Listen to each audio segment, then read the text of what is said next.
YCP అధినేత జగన్ సహా party కీలక నేతల నుంచి క్యాడర్ వరకు వరుసగా కేసులు నమోదవుతున్నాయి. అయినప్పటికీ ఆ పార్టీ మాత్రం దూకుడుగా వెళ్లాలని నిర్ణయించుకుందా?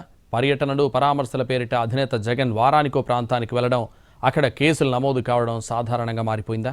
కీలక నేతలపై వరుస కేసులు ఎపిసోడ్స్ కొనసాగుతున్నా తగ్గేదేలే అన్నట్టుగా జగన్ వ్యవహరిస్తున్నారా? మున్ముందు మరింత దూకుడుగా వెళ్లాలని నిర్ణయించుకున్నారా?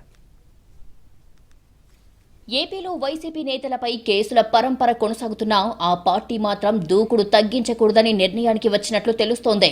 ఆ పార్టీ కీలక నేతల నుంచి గ్రామ స్థాయిలో ఉన్న కార్యకర్తల వరకు ఏదో ఒక కేసు నమోదవుతూనే ఉంది. వైసీపీ కీలక నేత పిన్నెల్లి రామకృష్ణారెడ్డితో మొదలుకొని ఆ పార్టీ అధినేత జగన్ వరకు ముఖ్య నేతలందరిపై కేసులు నమోదయ్యాయి. వైసీపీ నేతల సానుభూతి పరులపైన ఫైల్ అయ్యాయి. వైసీపీలో ఎవరిపై కేసులు లేవు అని వెతుక్కోవాల్సిన పరిస్థితి ఏర్పడింది. సరిగ్గా ఇలాంటి పరిస్థితుల్లోనే పార్టీ విస్తృత స్థాయి సమావేశాన్ని నిర్వహించిన జగన్ కీలక నిర్ణయం తీసుకున్నారు. కూటమి సర్కారుపై దూకుడుగానే వెళ్లాలని డిసైడ్ అయ్యారు. మాజీ సీఎం జగన్ ఇటీవల చేపట్టిన పర్యటనలు సూపర్ సక్సెస్ అయ్యాయని ఆ పార్టీ లెక్కలు వేసుకుంటోంది. వైసీపీ శ్రేణులు, అభిమానులు జగన్ కోసం పోటెత్తడంతో పర్యటనలు విజయవంతమయ్యాయని భావిస్తోంది. అయితే జగన్ పర్యటించిన ప్రతి చోట కేసులు నమోదవుతున్నా జగన్ ఎక్కడా తగ్గటం లేదు. ఓవైపు కేసుల పరంపర కొనసాగుతున్నా వైసీపీ ఆందోళనల విషయంలో తగ్గడం లేదు. ఆ పార్టీ ఆధ్వర్యంలో నిర్వహించిన వెన్నుపోటు దినం కార్యక్రమం విజయవంతమైంది.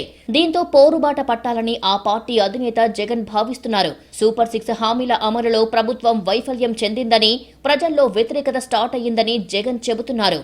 కూటమి సర్కారుకు ఏడాది పూర్తి కావడంతో హనీమూన్ టైం పూర్తయిందని, ప్రభుత్వ వైఫల్యాలను ప్రజల్లోకి తీసుకెళ్లాల్సిన సమయం వచ్చిందని అంటోంది. పార్టీ నేతలతో విస్తృత స్థాయి సమావేశాన్ని నిర్వహించిన జగన్ కీలక నిర్ణయం తీసుకున్నారు. చంద్రబాబు సర్కారుపై దండయాత్రను ప్రకటించారు. రీకాలింగ్ చంద్రబాబుస్ మేనిఫెస్టో పేరుతో చంద్రబాబు మేనిఫెస్టోను ప్రజలకు గుర్తుకు తెచ్చేలా 5 వారాల కార్యక్రమానికి శ్రీకారం చుట్టారు జగన్.